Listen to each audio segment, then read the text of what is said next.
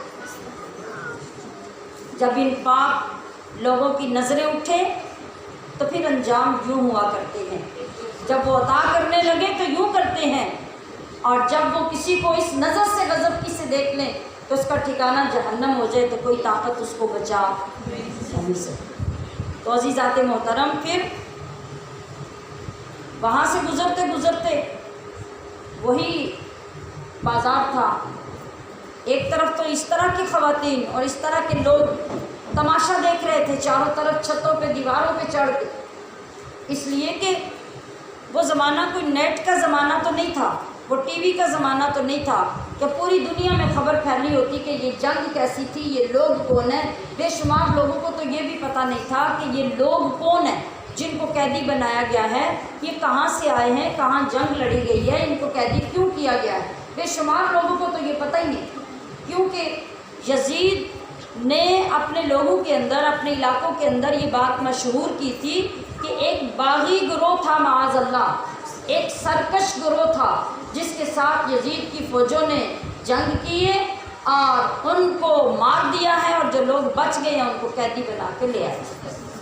لوگ اس تناظر میں، اس کانسیپٹ میں دیواروں پہ چھتوں پہ چڑھ کے ان کو دیکھ رہے تھے کہ یزید کا انکار کرنے والوں کا کیا حشر ہوا، معاذ اللہ۔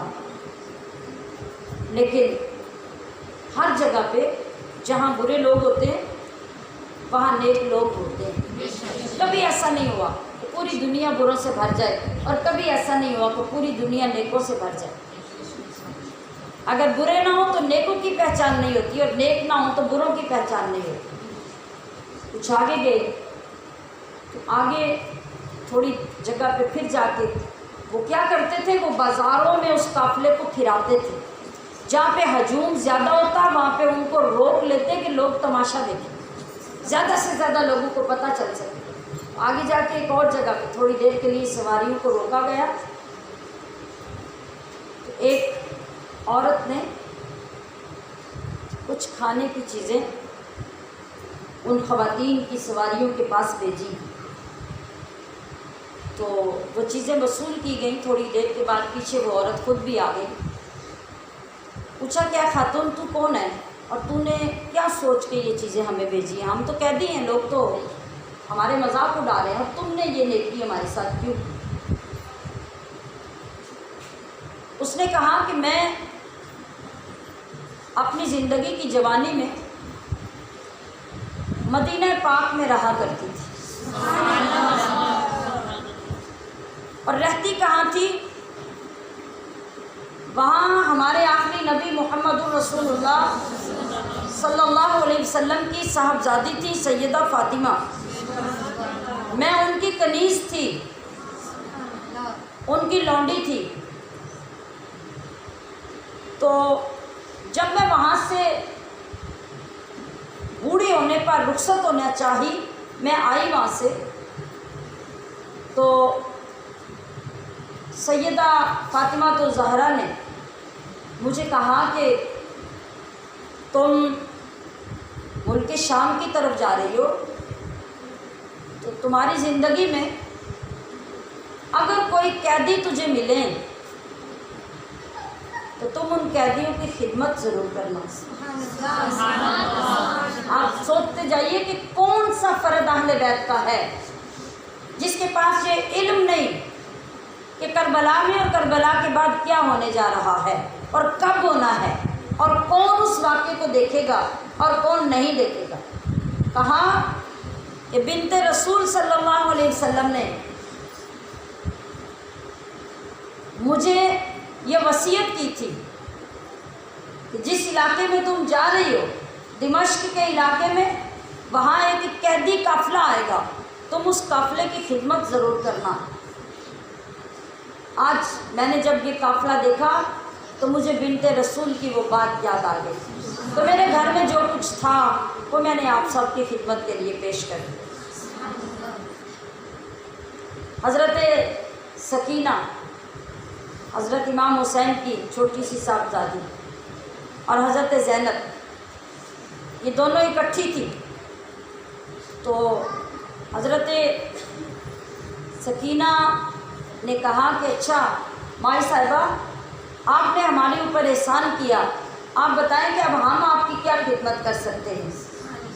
یہ ہوتا ہے لجپالوں کا گھرانہ۔ وہ اس چھوٹی سی بچی کو بھی پتہ ہے کہ جو ہمارے ساتھ نیکی کرے اس کو نیکی کا جواب نیکی سے دیا جاتا ہے۔ اس نے کہا کہ بتاؤ ماں جی ہم آپ کی پردیس میں کیا خدمت کریں۔ کہا بیٹی خدمت تو میں تم سے نہیں مانگتی، ہاں تم پردیسی ہو اور قیدی ہو، تمہاری دعا رب ضرور قبول کرے گا۔ میری ایک دعا ہے، میری حسرت ہے کہ میں جب بنت رسول کے گھر سے آئی تھی تو ان کے بچے میری گود میں کھیلا کرتے تھے، میں ان کو کھلایا کرتی پلایا کرتی، ان کی خدمت کیا کرتی۔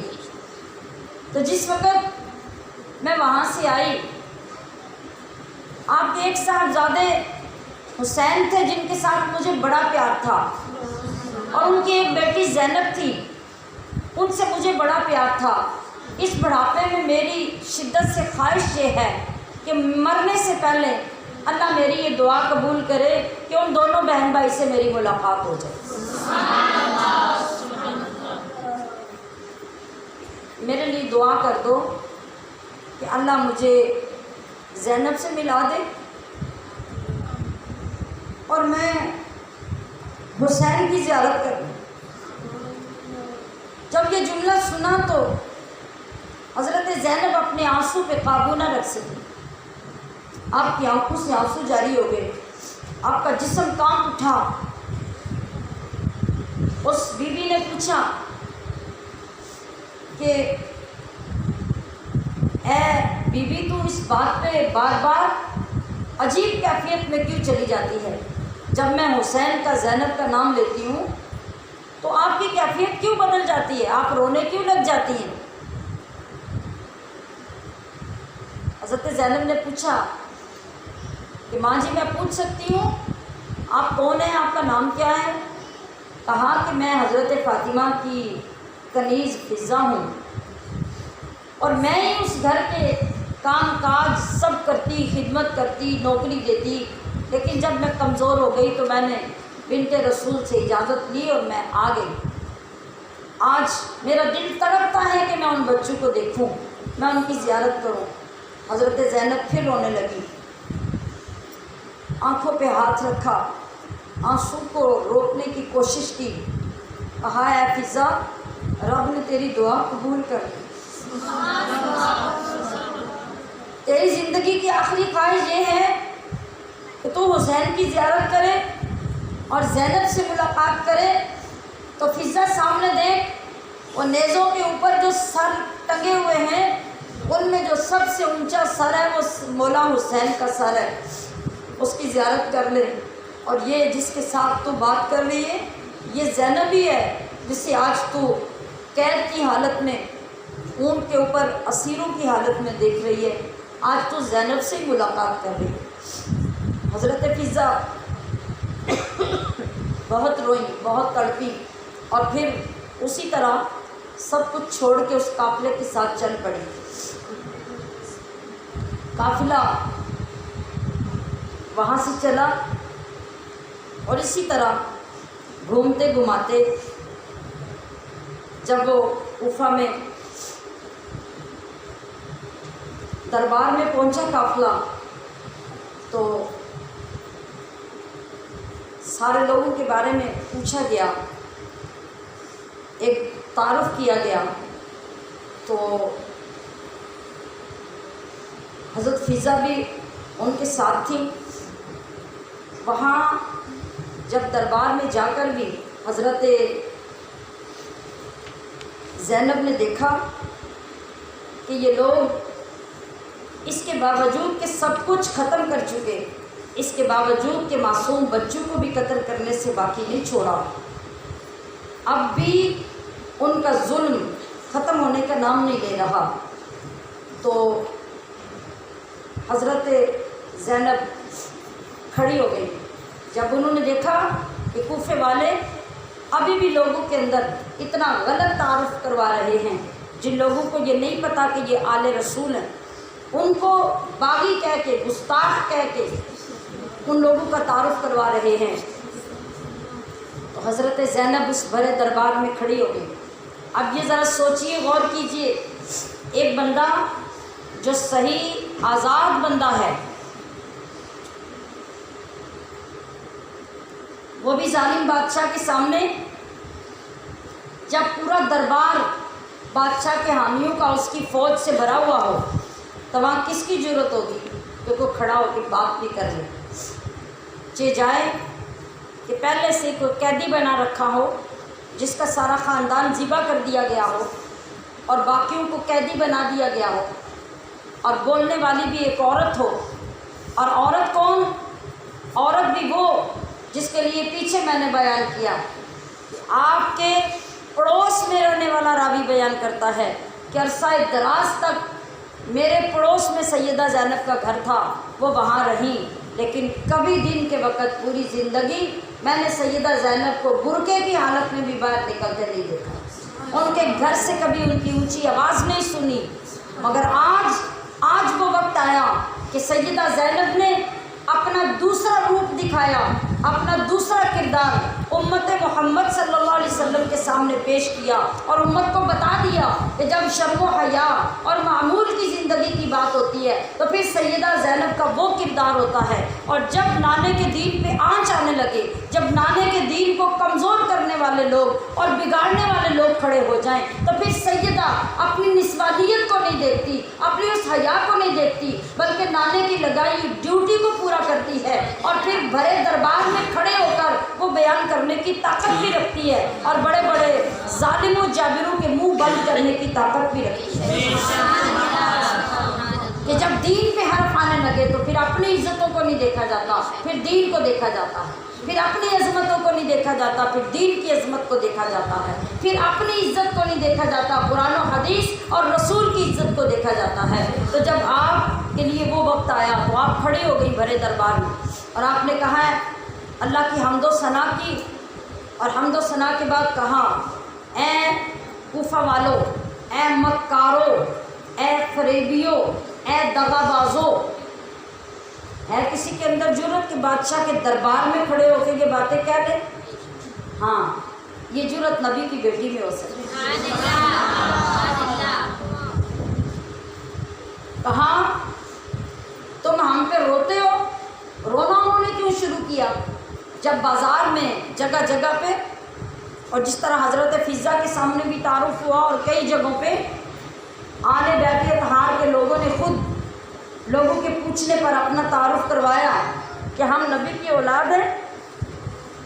تو ایک دوسرے سے پتہ چلتے چلتے لوگوں کو پتہ چل گیا کہ یہ تو اہل بیت اطہار ہے، یہ تو محمد الرسول اللہ کی اولاد ہے، یہ تو آپ کے نواسے اور نواسوں کی اولادیں اور ان کی بیویاں اور مخدرات ہیں. تو لوگوں کے اندر خاندان نبوت سے ہمدردی پیدا ہو گئی. اب جب کوفہ والوں کو یہ پتہ چلا کہ لوگ تو ہمارے مخالف ہو جائیں گے، انہوں نے الٹی چال چلی، انہوں نے دھاڑے مارنا، بیان کرنے، رونا شروع کر دیا. یہ تو بڑا ظلم ہو گیا اور ہمیں تو اس بات کی خبر ہی نہیں. جب یہ دونوں چالیں اور دونوں رخ سیدہ زینب نے دیکھے تو پھر آپ نے کھڑے ہو کر بیان کیا